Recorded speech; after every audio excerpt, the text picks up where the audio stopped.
하나님은 영이시니 예배하는 자가 신령과 진정으로 예배할지니라. 아멘.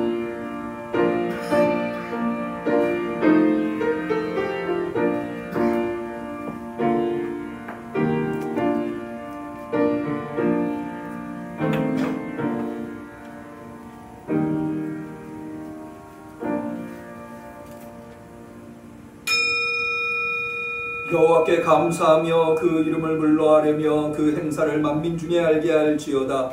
그 성호를 자랑하라. 무릇 여호와를 구하는 자는 마음이 즐거울지로다. 여호와와 그 능력을 구할지어다. 그 얼굴을 항상 구할지어다. 아멘.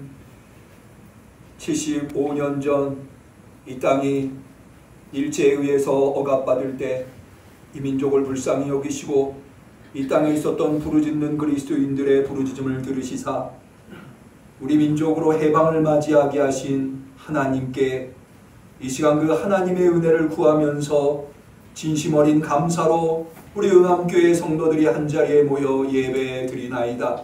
우리의 예배를 받아 주시옵소서. 주의 얼굴을 구하는 자에게 흡족하게 하신다 하셨사오니 우리 심령에 하나님의 은혜를 흡족히 부어 주옵소서.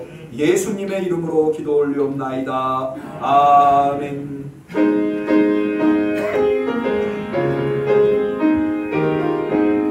주 예수 당한 고난을 못 잊을 죄이나 못 잊을 죄이나 내 귀한 몸을 바쳐서 만유의 주를 찬양하세.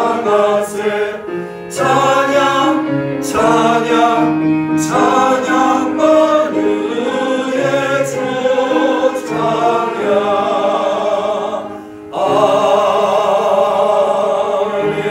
아멘.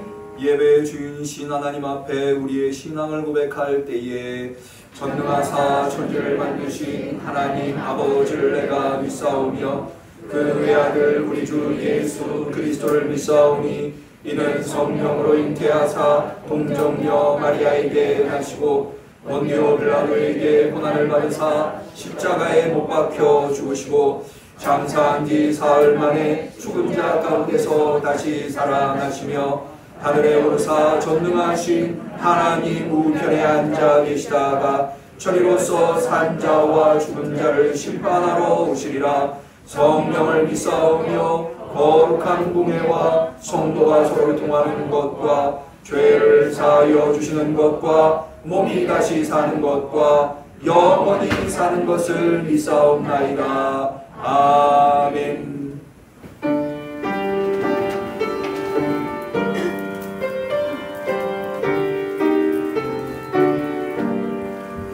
뜨겁시 무릎 꿇는 그 복종하리요. 운명에 맡겨 사는 그 생활 아니라 우리의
우리 삶의 주인 되시는 하나님 아버지, 거룩한 주일에 저희를 예배의 자리에 인도하시니 감사를 드립니다.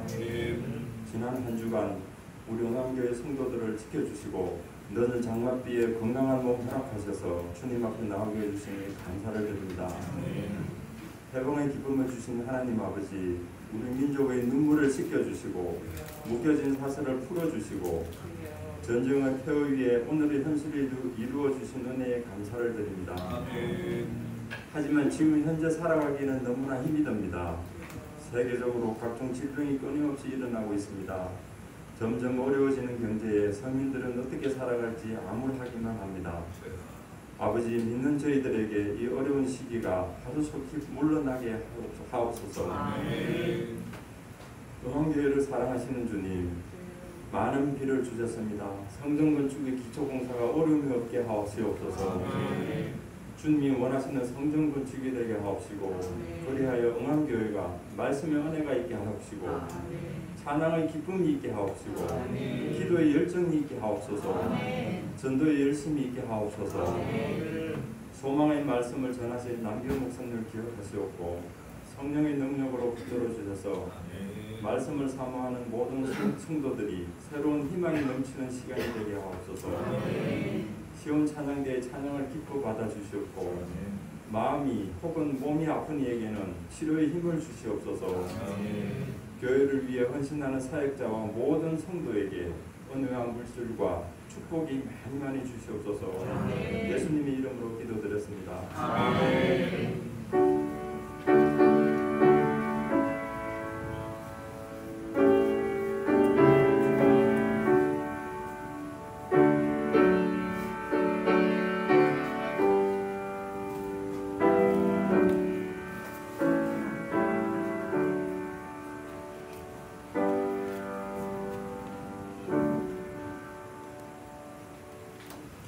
하나님께서 우리의 간절한 기도를 들어주시기를 축원합니다. 성시교독은 오늘 해방 기념주의를 맞이해서 광복절 교독문을 준비하였습니다. 교독문 70번 광복절 교독문입니다.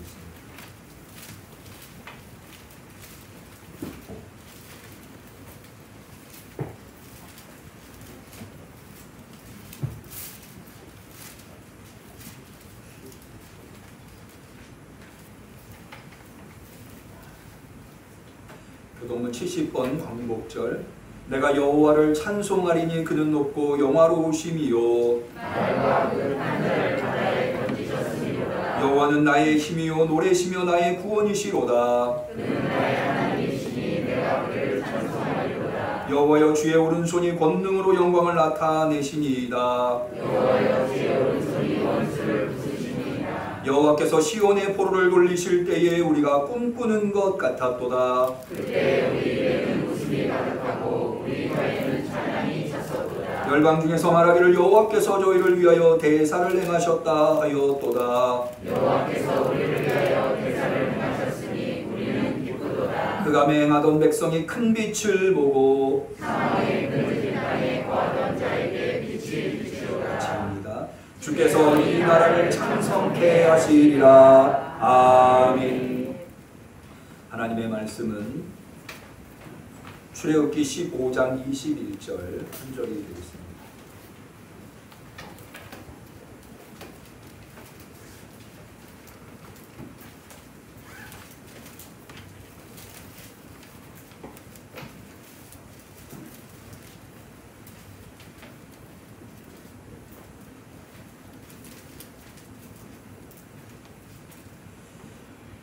해방 75주년을 맞이해서 해방 기념주일 예배로 하나님 앞에 나오는 우리 성도님들에게 하나님께서 주신 소중한 하나님의 말씀, 출애굽기 15장 21절 말씀을 마음에 새기는 의미에서 같이 소리내어 봉독합니다. 미리암이 그들에게 화답하여 가로되 너희는 여호와를 찬송하라. 그는 높고 영화로우심이요 말과 그 탄 자를 바다에 던지셨음이로다 하였더라. 아멘. 시온 찬양의 특성 있겠습니다.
말씀드린 대로 오늘은 우리 민족이 일제로부터 해방돼 75주년을 맞이하는 해방 기념주일입니다.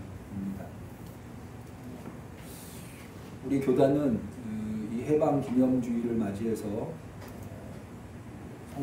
홍결교회에 속해 있는 성도들이 하나님께 감사하는 예배를 드리도록 권고하고 있습니다. 저는 오늘 이제 돌아오는 토요일이 8월 15일 광복절이죠. 그래서 그 전에 놓여있는 주일에 해방기념주의를 지키게 되었는데요. 저는 오늘 해방기념주의를 준비하면서 먼저 들었던 질문이 있었어요. 그게 뭐냐면 이 해방이라고 하는 것이 신앙적인 주제가 될 수 있는가 라고 하는 것입니다. 우리가 구체적으로 해방이라고 하는 것이 한 민족이 폭력에 의해서 다른 민족을 식민지로 삼는 것 아닙니까? 이거는 이제 민족과 민족 간의 관계, 어떻게 보면 정치적인 이슈라고 할 수가 있는데, 그런 정치적이고 사회적이고 민족적인 이슈지 이게 신앙적인 주제가 될 수 있는가? 기독교 신앙이라고 하는 것은 민족주의가 아니잖아요. 오히려 민족을 뛰어넘어 있는, 물론 하나님께서 이스라엘이라고 하는 한 민족을 통해서 예수 그리스도를 보내주셨고 우리가 예수를 그리스도로 고백하고 있습니다만은, 그러나 그 신앙은 민족에 머물러 있는 것이 아니라 오히려 민족을 초월해서 온 인류를 대상으로 삼고 있다고 하는 측면에서 볼 때 이 해방이라고 하는 것이 신앙적인 주제가 될 수 있는가 라고 하는 고민을 먼저 하게 되었습니다. 근데 그런 고민을 할 때에 성경은 우리에게, 또 그런 고민을 하고 있는 저에게 몇 가지 이유를, 이 해방이라고 하는 것이 대단히 중요한 신앙적인 주제라고 하는 것을 몇 가지 이유를 통해서 저로 깨닫게 하였습니다. 첫 번째가 뭐냐면 우리나라의 해방이라고 하는 것이 단순히 일제의 폭력으로부터 해방된다고 하는 의미 이상의 신앙적으로 매우 중요한 의미가 있더라고요. 뭐냐 하면, 여러분, 일제 말에 우리 기독교가 일제로부터 많은 박해를 받았는데 우리 성결교회는 그 박해로 인해서 유일하게 교단이 폐쇄되지 않았습니까? 이렇게 기독교를 일제가 박해한 이유가 뭐냐면 신사참배라고 하는 것을 거부했기 때문입니다. 이 신사참배가 뭐냐면요, 일본의 민족신앙에 의하면 신이라고 하는 것이 우리가 알고 있는 뭐 여러 민족의 신들이 있잖아요. 그런 것만 있는 것이 아니라 사람도 죽으면 신이 된다고 생각을 합니다. 특별히 일본은 전쟁에서 죽은 장군들, 그런 사람들도 죽으면 신이 된다. 그래서 이 죽은 장군들을 따로 모시는 곳이 신사라고 하는 곳입니다. 일본의 가장 대표적인 장군들을 모신 신사가 야스쿠니 신사라고 하는, 뭐 보도를 통해서 종종 들어보셨을 거예요. 그래서 야스쿠니 신사를 참배한다고 하는 것은 우리처럼 조상들을 기억하고 그들의 유운을 우리가 기억한다는 의미를 넘어서 신을 섬긴다는 의미거든요.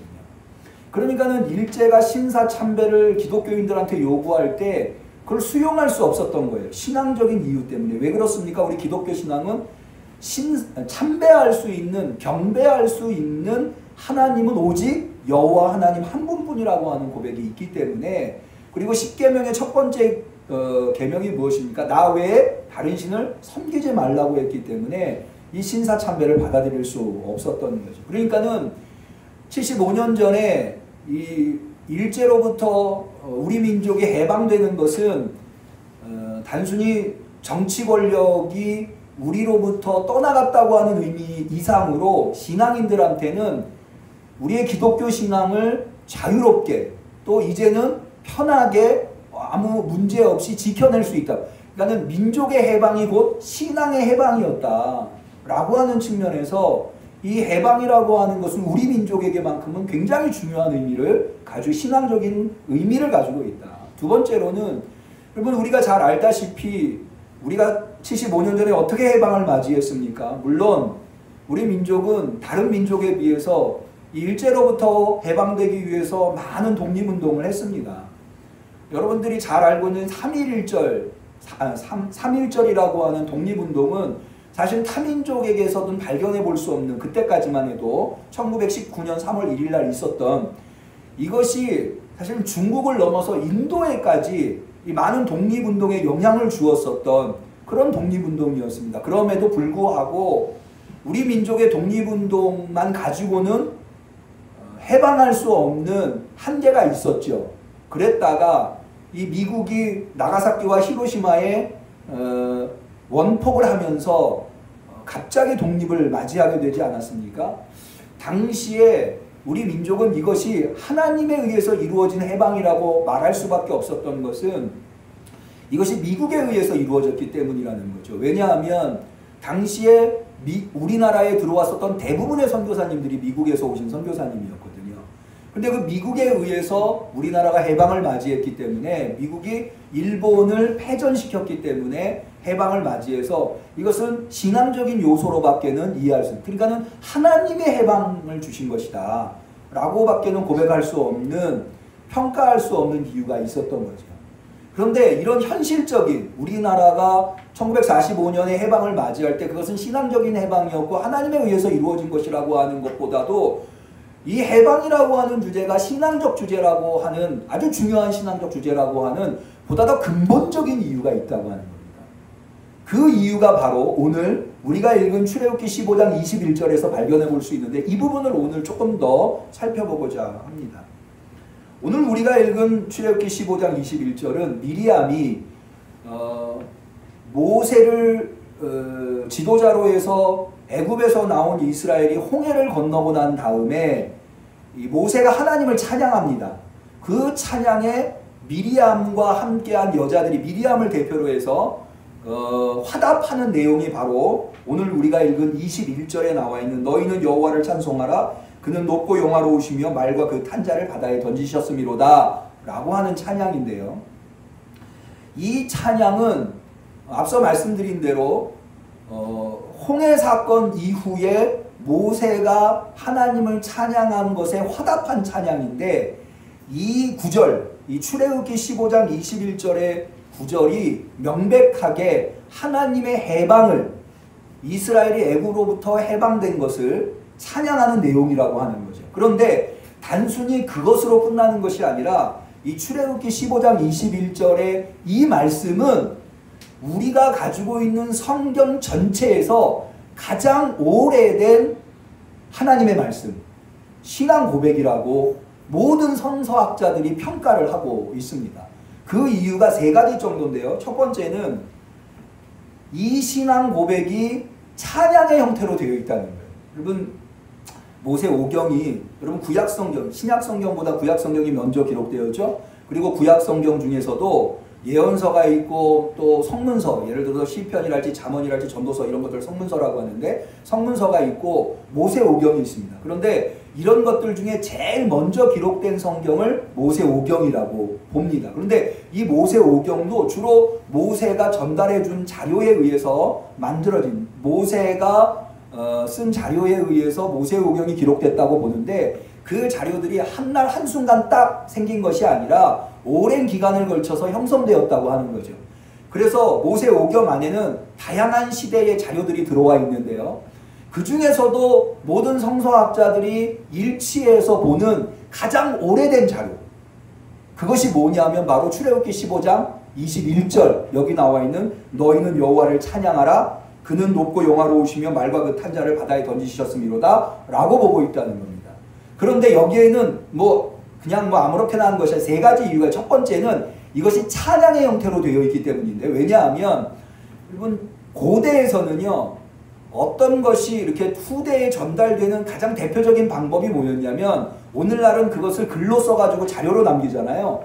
근데 고대에서는 글쓰기라고 하는 것이 용이하지, 일반인들이 할 수 없는 것이었어요. 그것을 아주 특별한 사람들만 했고 대부분의 자료들은 다 구전에 의해서 전승이 됐습니다.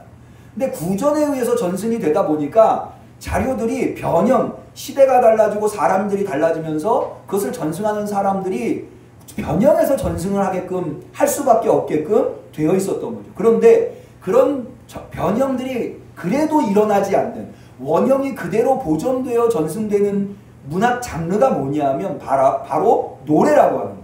그럼 노래라고 하는 것은 이것을 변형시켜서 전승하기가 쉽지 않아요. 실제로 우리 찬송에도 보면은요, 4세기에 만들어진 찬송이 그대로 우리한테 전승되고 있는 것을 볼 수 있어요. 그래서 성경 안에 여러 가지 문학 장르들이 있어요. 예를 들어서 설교문도 있고 선포문도 있고 예언문도 있고 뭐 시편도 있고 지혜문도 있고 여러 가지가 이야기체도 있고 여러 가지 문학 장르가 있는데 그 중에서 가장 오래된 형태로 보존되어 있는 문학 장르를 찬양이라고 봅니다.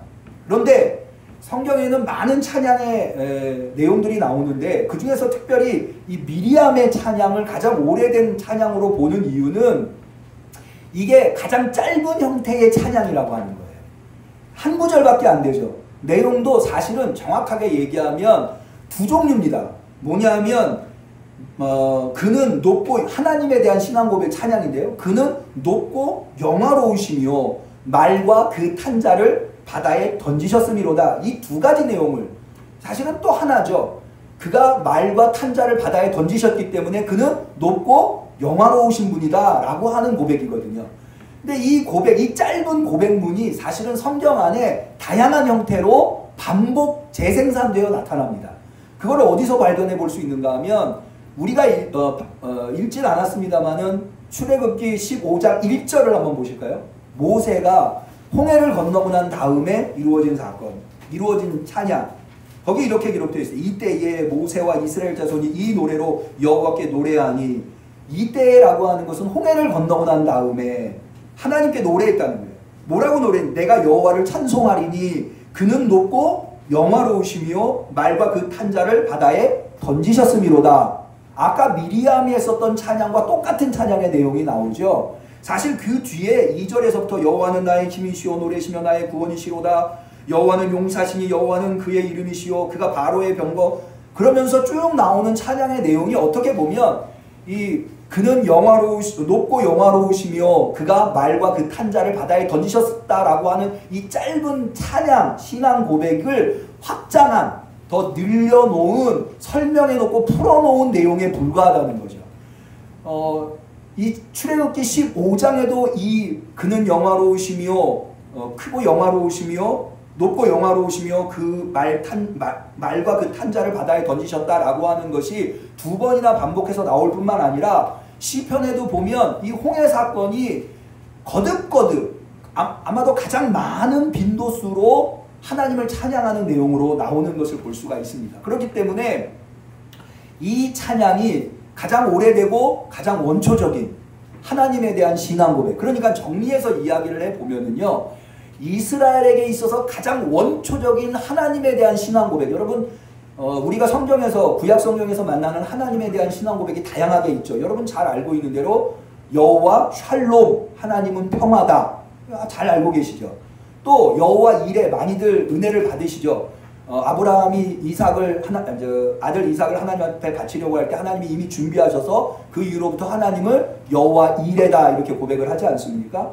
이런 많은 고백들이 있는데 여러분 구약에서 가장 많이 나오는 하나님에 대한 고백, 빈도수가 제일 많이 나오는 하나님의 고백이 뭐냐 하면 여호와 치바요시라고 하는 고백입니다. 여호와 치바요, 여호와 샬롬, 여호와 이레, 이 치바요도 같은 히브리어인데요. 이 치바요시라고 하는 말이 뭐냐 하면 만군이라고 하는, 우리가 흔히 말하는 만군의 여호와, 이게 바로 여호와 치바요트. 한번 따라해 보실까요? 여호와 치바요트.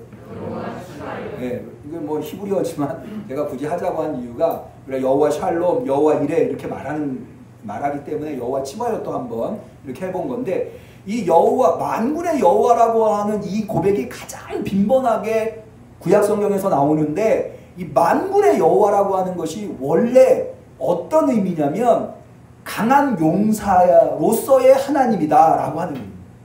이게 무슨 의미냐면 여러분, 고대의 전쟁은, 오늘날의 전쟁은 무기의 종류가 무엇이냐, 어떤 무기를 가지고 있느냐가 중요하지만 고대에서는 무조건 병력입니다. 머릿수가 얼마나 되느냐. 그런데 이 병력보다도 더 중요한 게 있었습니다. 그게 뭐냐면 장군이 누구냐, 지도자가 누구냐라고 하는, 제가 종종 말씀드립니다만은 이것을 우리가 잘 알 수 있는 게 이순신 장군 명량해전, 이순신 장군이 명량해전 때 가지고 있었던 배가 12척밖에 없었죠. 일본은 300척, 물론 뭐 자료에 따라서 130척이라고 하기도 하고 300척이라고도 하는데 300척이 됐던 130척이 됐던 12척만 가지고 일본군을 해군을 이겨낼 수 있었다는. 그게 누구 때문에, 무엇 때문에 가능했습니까? 오직 이순신 장군, 장수가 누구냐. 그러니까는 고대에서 전쟁에서요, 장수가 누구냐가 대단히 중요한데, 어떤 장수냐에 따라서 아무리 병력이 많아도 전쟁에서 패할 수 있다는 거죠. 그런데 어떤 전쟁에서도 패하지 않는 장수가 있는데, 그게 강한 용사 여호와라고 하는 거죠. 그게 바로 우리가 아까 모세의 노래에서 3절을 한번 볼까요? 이 1절에는 아까 미리암의 찬양이 반복되는데 3절에 보면 여호와는 뭐라고 되어 있죠? 용사시니라고 되어 있죠. 그러니까 하나님께서 용사시기 때문에 이게 가능하다. 여기 특별히 미리암이 여인들과 함께 소고를 치면서 화답을 하는데요. 이것은 왜 이렇게 하는가 하면 당시의 중동 지역의 문화를 반영하고 있는 건데, 전통을 반영하고 있는 건데, 전쟁에 나갔다 돌아오는 장수들을 여인들이 맞이하면서 그 장수들을 격려하고 찬양하는 그 전통이 있었습니다.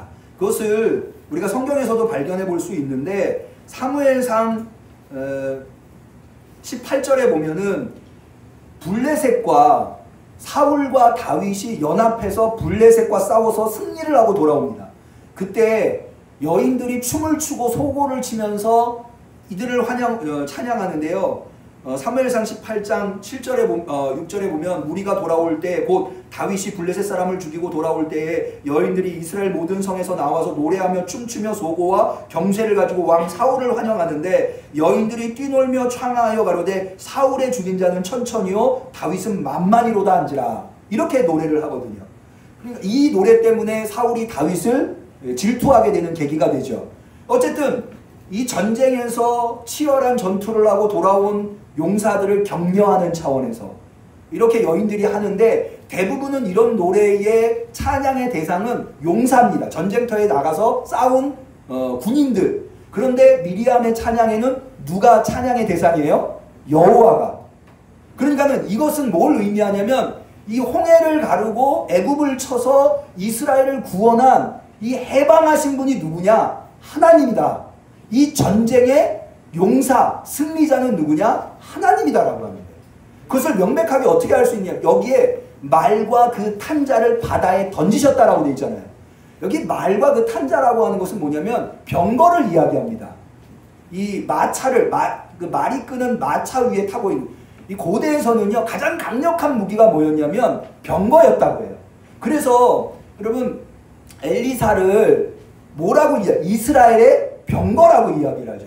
엘리사가 있었기 때문에 이스라엘이 멸망하지 않을 수 있었기 때문에, 그래서 엘리사를 이스라엘의 병거라고 말할 정도, 당시에 오늘날 가장 강력한 무기가 핵무기라고 한다면 이때 당시에 가장 강력한 무기는 병거였다고 하는 거죠.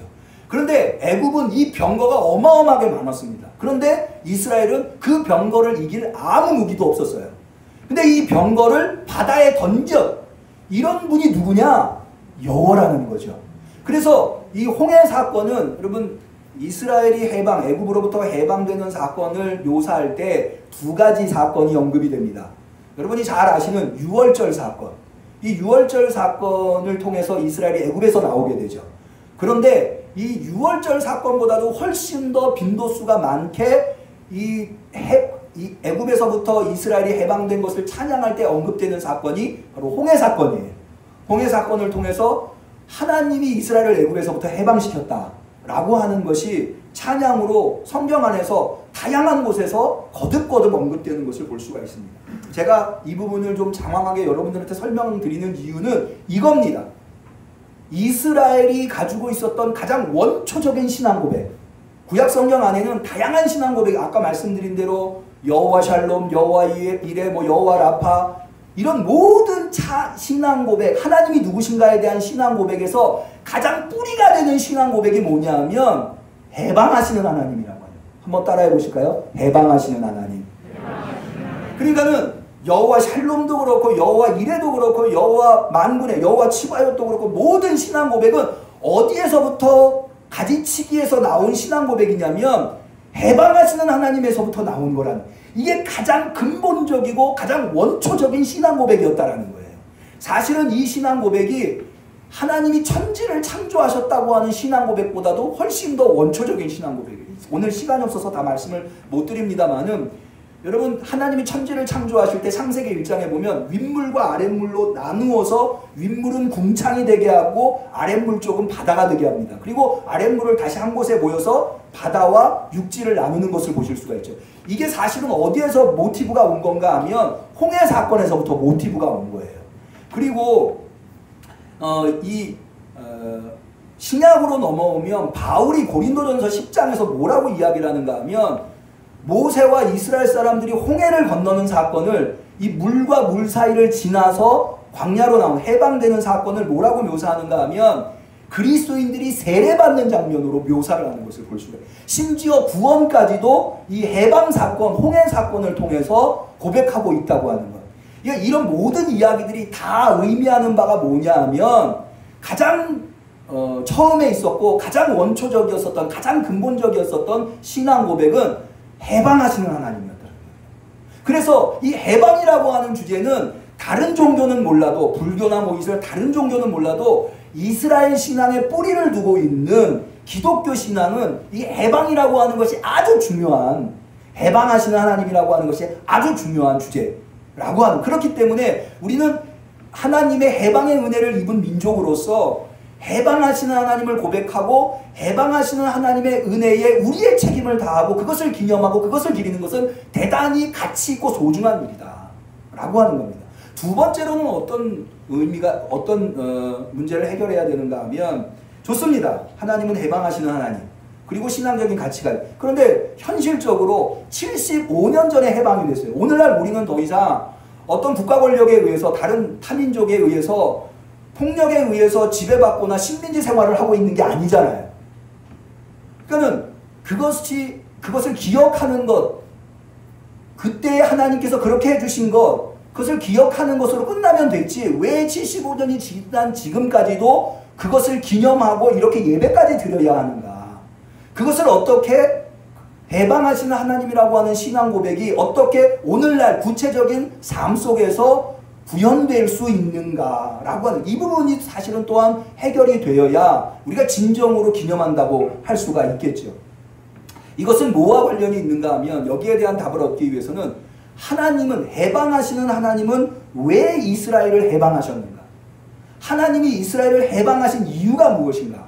이것을 알면 오늘날 우리가 해방하시는 하나님이라고 하는 고백을 하는 자들로서 우리의 삶 속에서 어떤 해방의 신앙의 삶을 살아가야 하는가가 나에 대한 답을 얻을 수 있다는 거죠. 무엇보다도 하나님이 이스라엘을 해방하신 이유는요. 첫 번째로는 이스라엘의 고통을 보셨기 때문이에요. 출애굽기 3장 7절 하나님께서 모세를 부르시고 모세한테 바로에게 보내겠다고 말씀하실 때 하나님이 애굽의 상황을 이렇게 말씀하십니다. 여호와께서 가라사대 내가 애굽에 있는 내 백성의 고통을 정령히 보고 그들이 그 간역자로 인하여 부르짖음을 듣고 그 우고를 알고 하나님이 애굽에서 억압당하고 고통당하고 괴로워하는 이스라엘 사람들의 형편을 보고 듣고 알고 계시다. 그것 때문에 하나님이 이스라엘이 애굽에서 그 신음하는 소리를 외면하실 수 없었기 때문에 그러니까 우리가 해방하시는 하나님이라고 고백할 때 그 하나님은 어떤 하나님이냐? 하나님이 만드신 어떠한 피조물도 더군다나 사람, 더군다나 어떤 민족이 폭력에 의해서 다른 민족을 억압하고 착취하고 그들에게 고통을 가하는 것 그것을 용인하지 않으시는 하나님이라고 하는 것. 그렇기 때문에 하나님은 이스라엘을 해방하셨다고 하는 거죠. 여러분 이것은 우리한테 대단히 중요한 오늘 우리가 해방하시는 하나님에 대한 고백을 하면서 어떤 신앙적인 태도를 가져야 하는가에 아주 중요한 시사점을 주고 있다. 그게 뭐냐 하면 물론 어떤 분들은 이러실지 모르겠어요. 아니 우리 민족은 더 이상 타민족에 의해서 일본은 물러간 지 75년이나 되었고 타민족에 의해서 억압받고 있는 상황이 아닌데 하나님이 고통 때문에 이스라엘의 울부짖음 때문에 애굽으로부터 해방시켰다고 하는 것이 오늘날 우리의 삶 속에서 어떻게 구현이 될 것이냐 별 상관없는 거 아니야 이렇게 이야기하실 수도 있지만 그렇지 않습니다. 여러분 우리가 일제에 의해서 억압당하는 상황은 해소됐지만 오늘날 우리 한국 사회에 얼마나 많은 힘 있는 자가 힘 없는 자를 억압하고 짓밟고 자신의 욕심을 채우기 위해서 유린하고 있습니다. 사실 조금만한 힘만 가지고 있어도요, 인간의 본성이라고 하는 것이 그 힘으로 힘 없는 자를 무시하고 착취하고 억압하려고 하는 욕망이 있어요. 이 사회에 얼마나 그런 것들이 만연해 있는지 우리는 매일 매스컴을 통해서 보고 있지 않습니까? 우리가 해방하시는 하나님, 어떠한 자도 고통당하지 않기를 원하시는 그 하나님, 그래서 이스라엘이 애굽에서 고통당할 때 애굽으로부터 건져내신 해방시킨 하나님을 고백한다고 한다면 우리는 결단해야 돼요. 우리가 힘이 있다 하더라도, 우리가 어떤 위치에 놓여 있다 하더라도 그 힘과 그 능력을 가지고 누군가를 억울하게 만들거나 누군가를 고통스럽게 만들어서는 절대 안 되겠다. 그런 것들을 용인해서도 안 되고 더 나아가서 그런 것들에 저항할 수 있어요. 그것이 바로 우리를 해방하신, 이 민족이 일제로부터 억압당하고 고통당할 때 우리 민족을 불쌍히 여기셔서 해방의 은혜를 우리가 입은 해방된 민족으로서, 그리스도인으로서 올바른 신앙의 태도를 가지는 것이다. 두 번째는 이스라엘을 하나님이 왜 해방하셨는가? 우리 출애굽기 2장 23절 이하를 보면은요, 하나님께서 이렇게 말씀하십니다. 하나님이 그 고통 소리를 들으시고 아브라함과 이삭과 야곱에게 세운 그 언약을 기억하셨다. 이스라엘 자손은 권념하셨더라. 무슨 얘기인 거 아니? 하나님께서 이미 오래전에 이스라엘의 선조인 아브라함, 이삭, 야곱에게 가나안 땅을 주시겠다고 하셨던 그 약속, 그 약속을 기억하셨다고 합니다. 다시 말해서 하나님이 이스라엘을 애굽으로부터 해방시키신 이유는 하나님의 신실하심, 하나님의 인자하심, 하나님의 헤세드, 사랑하심 때문에 이것을 이루어 주셨다는 거예요.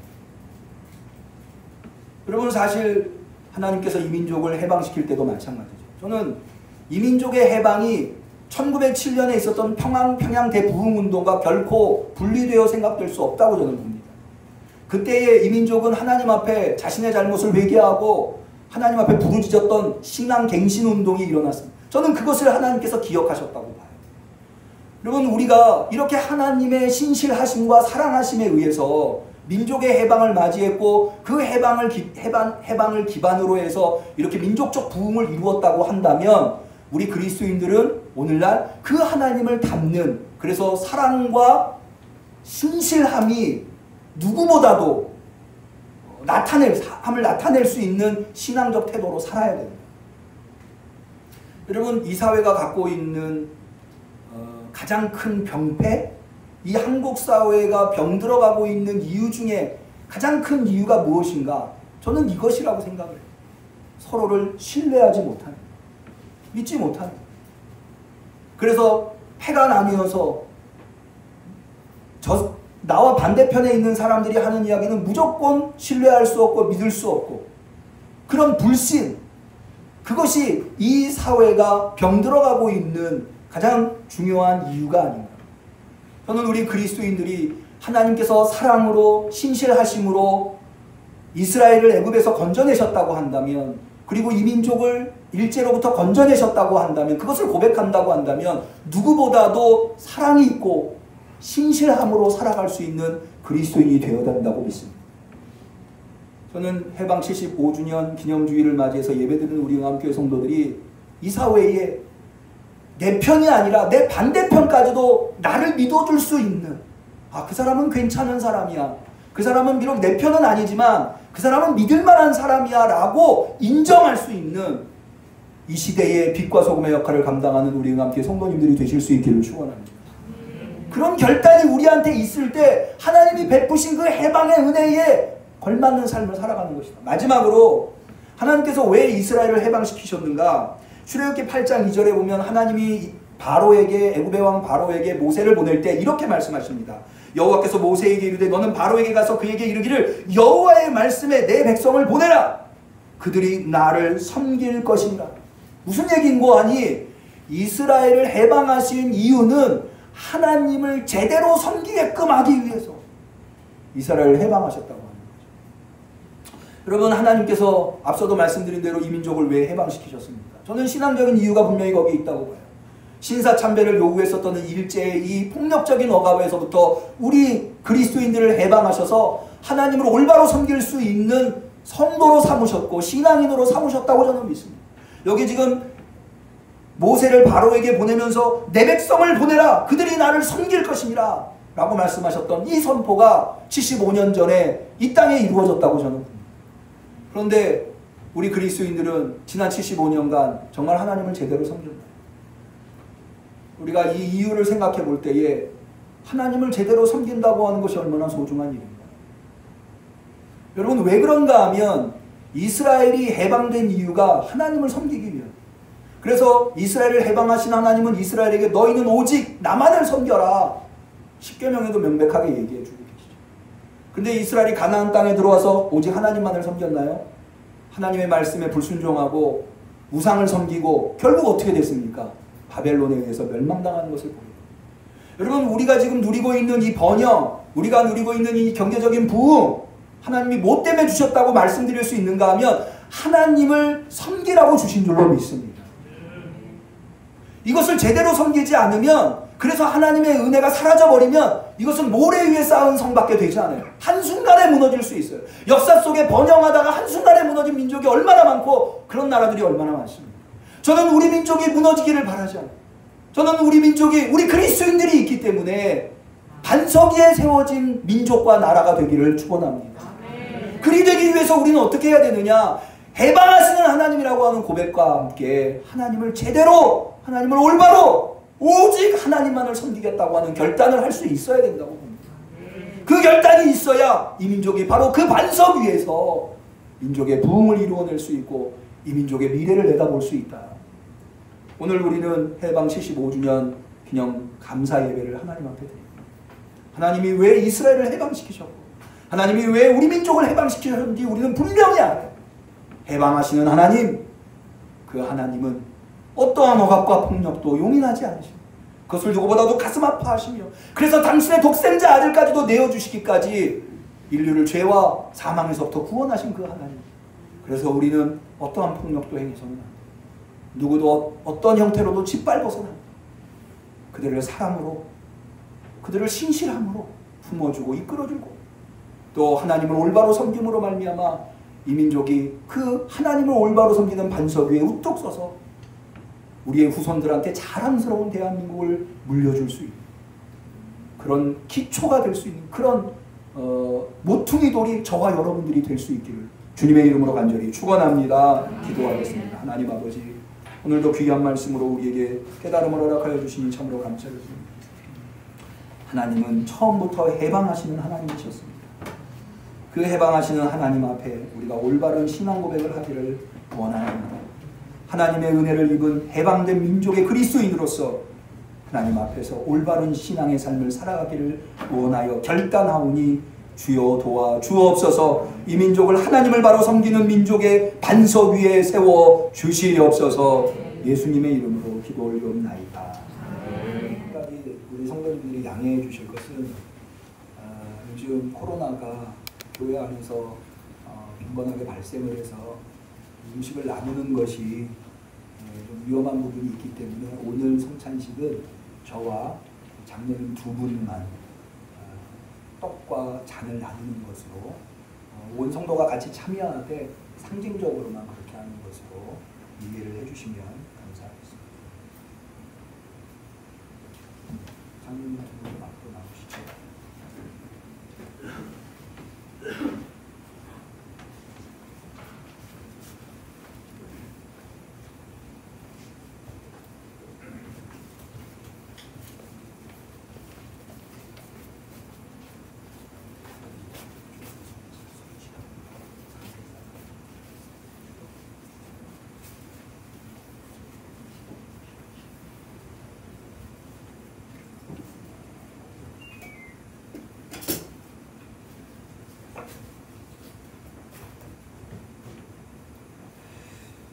성도 여러분, 우리가 지금부터 기쁨에 찬 주님의 만찬을 가지려고 합니다. 모든 하나님의 백성들이 동서남북으로부터 와서 하나님 나라에 들어와 함께 이 잔치에 참여할 것입니다. 누가복음에 의하면 부활하신 주님께서 제자들과 함께 식탁에 앉으사 떡을 집으시고 축사하신 후에 떼어 제자들에게 주셨을 때 제자들의 눈이 열려서 부활하신 주님을 알아보았다고 하였습니다. 이것은 주님께서 우리들에게 베풀어 주시는 식탁입니다. 우리 주님께서는 당신을 믿고 따르는 모든 사람들을 초대하십니다. 우리 모두 주님께서 우리를 위해 예비하신 하늘나라의 잔치에 참여합시다. 우리 광복절 성만찬을 위한 대감사 기도를 올립니다. 주님께서 여러분과 함께 마음을 주님께로 드십시오. 주님께 감사합시다. 하늘과 땅을 창조하신 전능하신 하나님, 언제 어디서나 하나님께 감사를 드리는 것은 마땅하고 옳고 기쁜 일입니다. 하나님께서는 하나님의 형상으로 우리를 지으셨으며 생명의 숨을 불어넣으사 사람이 되게 하셨습니다. 저희가 돌이켜 하나님을 사랑하지 않을 때에도 우리를 향하신 하나님의 사랑은 변함이 없으셨습니다. 하나님께서는 우리를 일제의 압제로부터 구해 주시사 전능하신 하나님의 언약의 백성으로 삼아 주셨습니다. 하나님께서는 예언자들을 통하여 말씀하시기를 정의가 강물같이 공의가 하수같이 흐르게 될 것이라고 하셨으며, 또한 나라가 나라를 대적하여 칼을 드는 일이 그치고 더 이상 전쟁을 배우는 일이 없게 될 것이라고 하셨습니다. 그러므로 땅 위에 있는 모든 하나님의 백성들과 하늘의 천군 천사들과 더불어 우리가 주님의 성호를 찬양하고 끝없는 찬송을 주님께 드립니다. 거룩하시다, 거룩하시다, 거룩하시다. 만군의 주 하나님, 하늘과 땅에 주의 영광이 가득합니다. 지극히 높은 곳에서 오사나, 주의 이름으로 오시리며 복되시도다. 지극히 높은 곳에서 오사나. 하나님은 거룩하시며 성자 예수 그리스도도 복되십니다. 하나님의 성령으로 주님 예수님을 인치시사 가난한 자에게 복된 소식을 전하게 하셨습니다. 눌린 자에게 자유를 선포하고 보지 못하는 사람들 다시 보게 하셨으며, 포로된 자에게 자유를 주시고 하나님께서 자기의 백성을 구원하실 때가 이르렀음을 선포하게 하셨나이다. 주님께서 병든 자들을 고치시며 줄인 자들을 먹이셨으며 죄인들과 함께 잡수셨습니다. 주님께서는 순환과 죽음과 부활의 세례를 통하여 교회를 세우셨으며 우리를 죄와 사망의 노예로부터 구원해내시고 물과 성령을 통하여 새 언약의 백성으로 삼아 주셨습니다.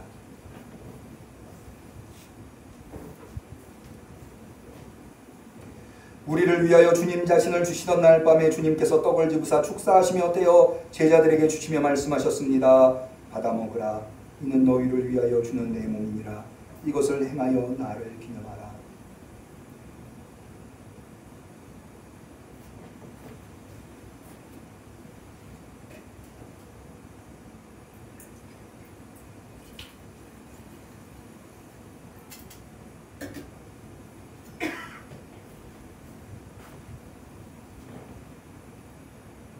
저녁이 끝난 후에 주님께서는 잔을 가지사 축사하시고 제자들에게 주시며 말씀하셨습니다.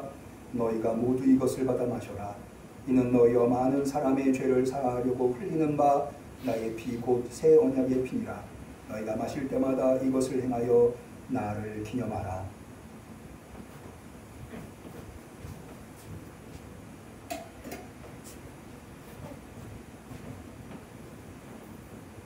그러므로 예수 그리스도 안에서 행하신 하나님의 이 모든 전능하신 일을 기념하며 그리스도의 거룩하신 희생과 더불어 우리들 자신을 거룩하고 산 희생의 제물로 드립니다.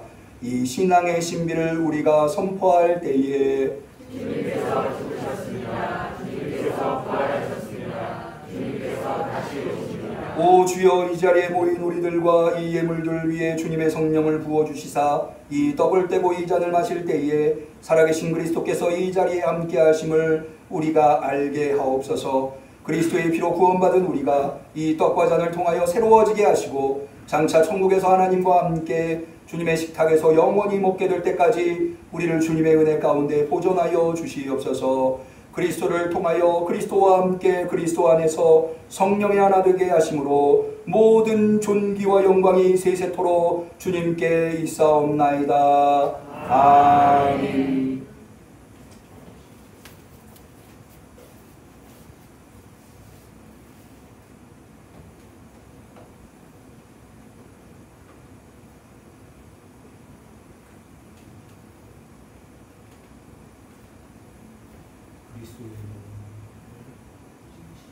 그리스도의 피,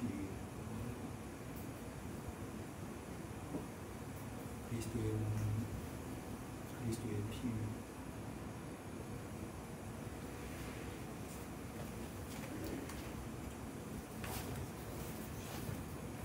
기도 올리시겠습니다. 해방하시는 하나님, 75년 전에 이 민족에게 해방을 허락하여 주시니 참으로 감사합니다. 그 해방의 은혜를 받은 그리스도인으로서 오늘 말씀을 통하여 결단하고 그리스도의 살과 피를 받음으로써 해방의 신앙으로 이민족의 부흥을 이끌어가겠다고 하나님의 사명을 감당하겠다고 새겨봅니다. 우리를 통하여 이 위대한 역사를 이루게 하여 주옵소서. 예수님의 이름으로 기도 올리옵나이다. 아멘. 성찬식을 마치고 봉헌의 시간을 갖겠습니다. 우리는 감사하는 마음으로 이 예물을 드립니다.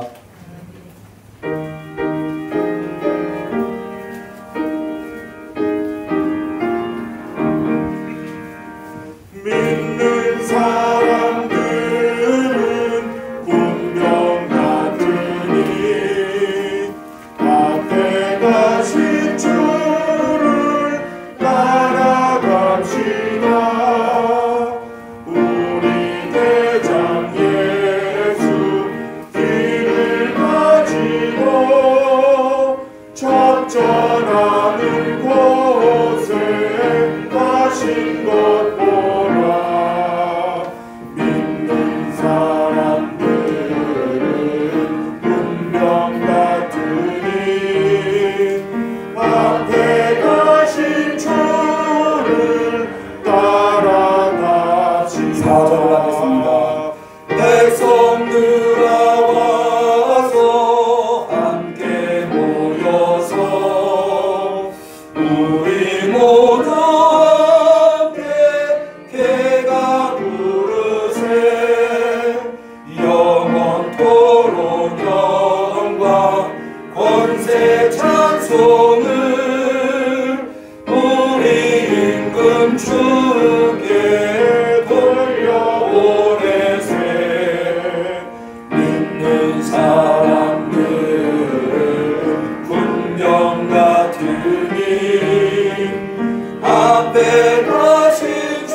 주님께 귀한 예물 드린 손길이 있습니다. 11조 예물, 선교원금, 목지원금, 건축원금, 주정원금, 성미, 강원숙 권사님, 주님 감사합니다. 늘 충만케 하소서, 더욱더 새롭게 하소서, 선희, 준호, 민호 함께 하옵소서.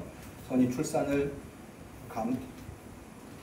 감사드립니다. 성기성 집사님, 혜리와 예서의 삶을 주관하시고 책임져 주옵소서. 김상주, 김민호 집사님, 최영자 집사님, 김은정 성도님, 김태현, 김사랑 어린이, 주님 길로 인도해 주소서. 김태현 학생, 이완순 집사님, 여호와 이레 하나님 감사합니다. 정길순 집사님, 드린 예물을 위하여 기도합니다.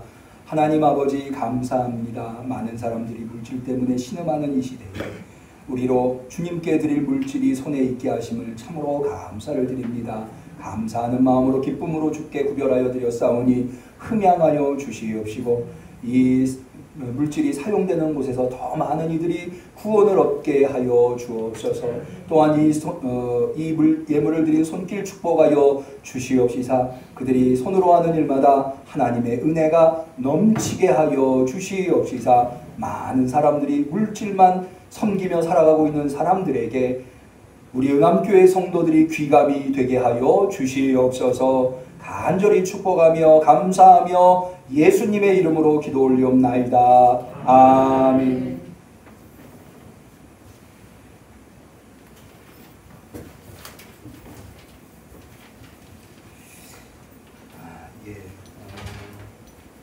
이번 주에 생일 맞으신 분이 계시고요. 김진혁 청년이 생일이신데 교회에 못 오셨습니다.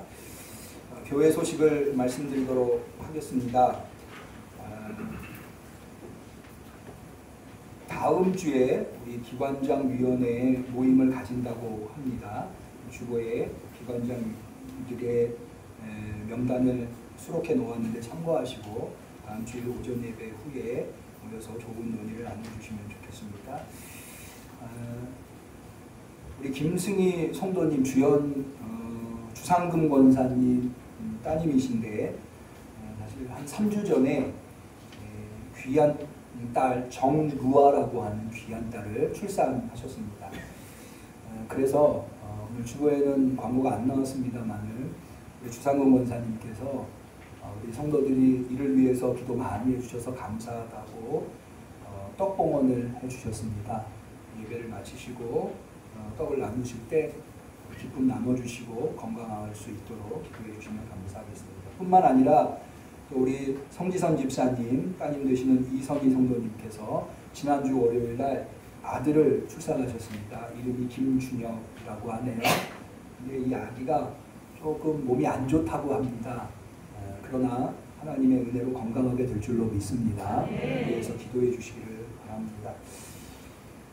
우리 서로를 축복하는 축복송 하겠습니다. 사랑하는 자여, 사랑하는 자여, 너의 영혼이 잘됨같이 언제나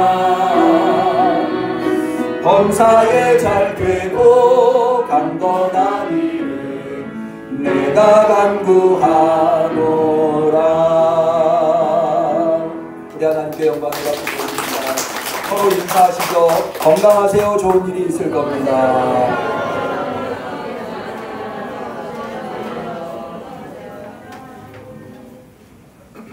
감사합니다. 송영 하시겠습니다.